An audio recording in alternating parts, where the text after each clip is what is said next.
A very good afternoon, Team Zimbabwe. Masara say, Masquera say, Masquera say. So we are taking a review on Honorable Job Sikhala's case, and he was in court, and he had applied for discharge at the close of the state's case, but the magistrate went on to dismiss that application.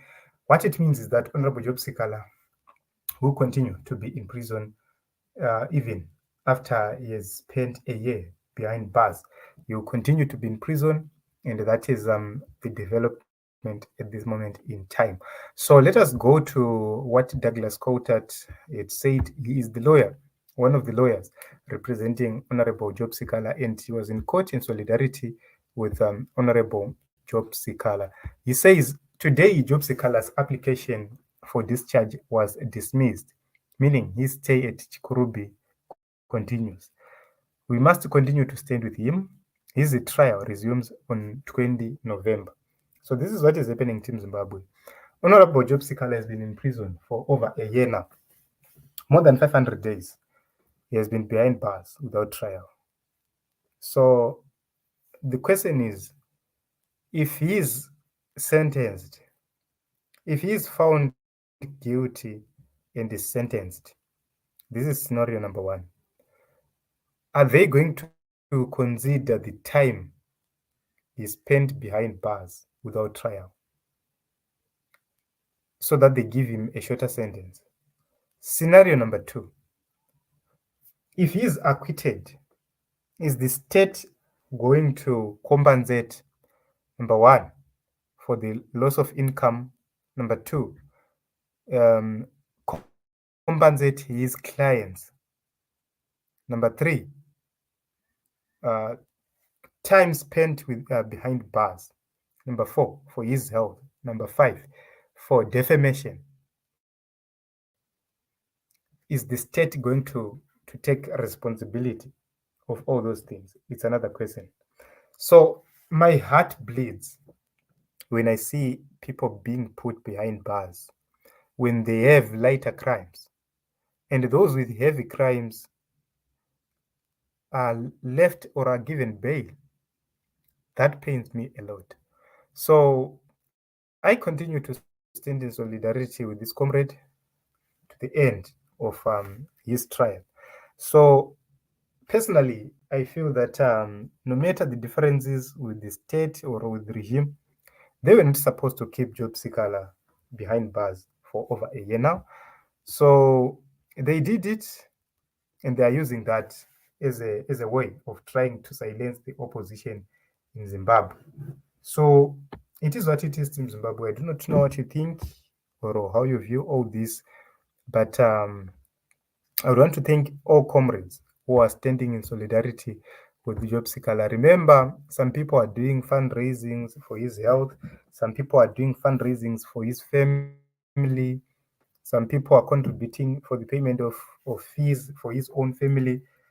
Something very important in Zimbabwe, something which shows that the people of Zimbabwe, they are so helpful and they can do wonders under difficult circumstances and under tough economic conditions. The people of Zimbabwe are actually doing great and doing well to support one another. So I wish his family well. I wish him well. Let me just take a few comments here before we end this program. Robert says, great work, Doug. Blessings to Job. Okay, so there is no justification whatsoever for this continued persecution. The magistrates are not paying attention to the dictates of the law, in which someone cannot be held in detention for 72 hours without trial. Now, this is a fine 500 days, and there's still no reason. Pure abuse of power. Okay, so can say the smile on Job's face is a real pain for his persecutors. Sikhala is unbreakable. As you can see, the legal route has failed, and it's clear for everyone to see. With his power and pomp, can Nelson Chamisa beg ED for his friend's release, or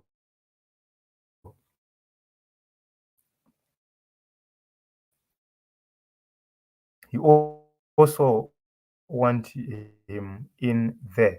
Okay.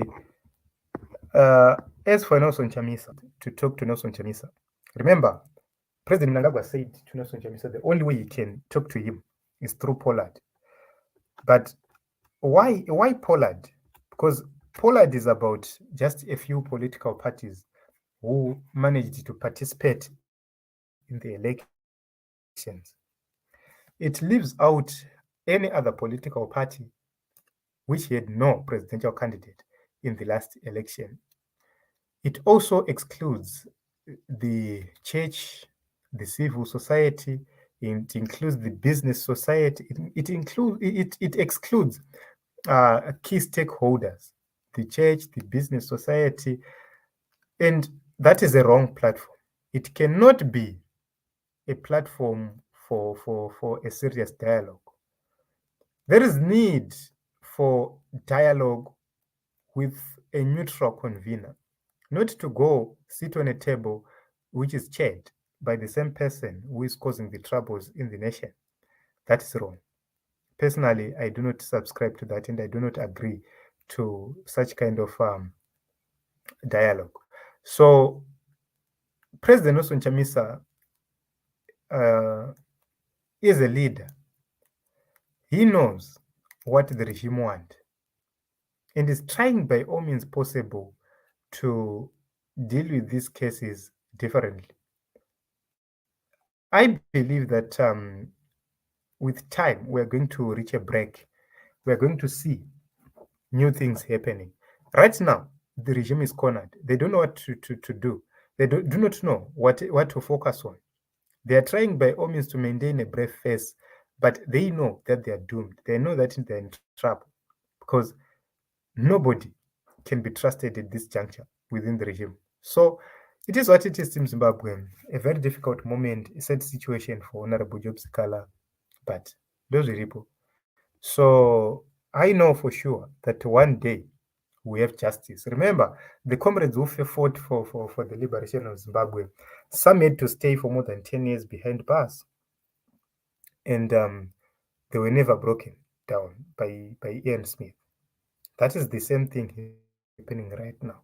Some comrades have been kept in jail or in prison for a very long time, so as to break them.